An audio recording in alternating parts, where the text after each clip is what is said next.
Samantala, ngayong katatapos lang ng undas, alamin natin ang dating ng mga pasahero sa Parañaque Integrated Terminal Exchange. Yan ang ulat ni Bien Manalo live. Bien.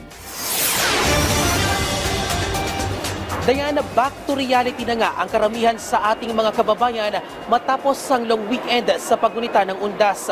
Sa pinakahuling datos ng Parañaque Integrated Terminal Exchange o PITX, umabot na sa mahigit 109,000 ang naitalang passenger foot traffic ngayong araw dito sa terminal simula kaninang umaga.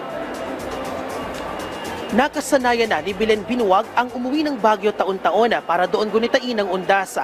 Anya, iyon ang kanyang paraan para mag-alay ng panalangin at magtirik ng kandila sa puntod ng kanyang anak na doon nakalibing.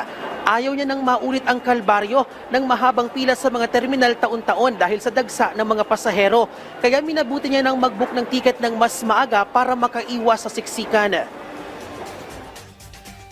Nung pumunta ako dito, nagpabook na ako pa uwi kasi sabi ko ng anak ko baka ma-traffic, wala akong masakyan. Mas makomportable kayong mag-book ka na lang kaysa magpila pa ka kasi mahabang pila, maraming pasahero. Sa datos ng PITX, umabot na sa halos 1.3 million na mga pasahero ang tumapak sa terminal simula October 27 hanggang kahapon November 2. Mas mataas yan kumpara sa naitalang passenger foot traffic noong nakarang taon dahil na rin sa wellness break ng mga estudyante. Mahigpit pa rin ipinagbabawal ng pamunuan ng PITX ang pagdadala ng mga armas, matutulis na bagay, inuming nakalalasing at flammable material sa loob ng terminal. Blockbuster pa rin, Bicol region pa rin. Marami talagang mga biyahe going there.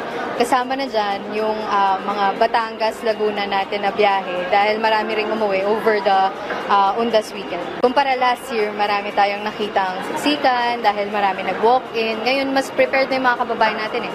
Nag-ano na sila, book ahead of time. And then syempre, yung iba nating mga kababayan na nag-decide pa lang on that day na nakapag-walk-in peacefully.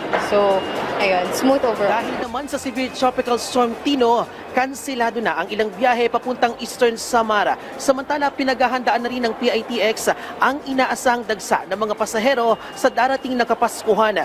Patuloy pa rin nakaantabay ang mga otoridad para masiguro ang seguridad at kaayusan sa paligid ng terminal. Dayan, bukod sa Police at Public Assistance Desk ay may nakaantabay din dito sa terminal na medical teams na handang umalalay sa ating mga pasaherong mangangailangan ng atensyong medikal. Ay naman sa mga otoridad, nananatiling generally peaceful ang sitwasyon dito sa terminal at wala pa silang naitatalang anumang untoward incidents. At yan ang update mula rito sa PITX. Balik sa'yo, Dayan. Maraming salamat, Bien Manalo.